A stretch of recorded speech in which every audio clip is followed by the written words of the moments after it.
Hello everyone, today I will show you how to change drop shadow, opacity, blur and offset in a full number sheet. Click on this cell, I will change this drop shadow, blur, opacity and offset. Now select this format option and select cell option.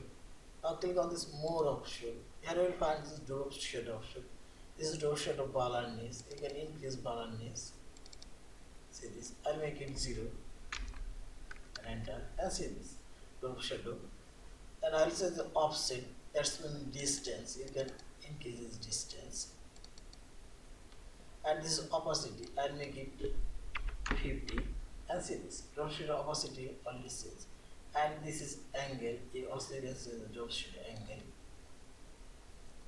Also decrease this drop shadow offset distance and see this. Also this is the drop shadow color and make this color and this one and see this. In this way you can see the drop shadow, blur, opacity and offset. Yeah, this is. Thank you for watching. Please subscribe, like, share and comments.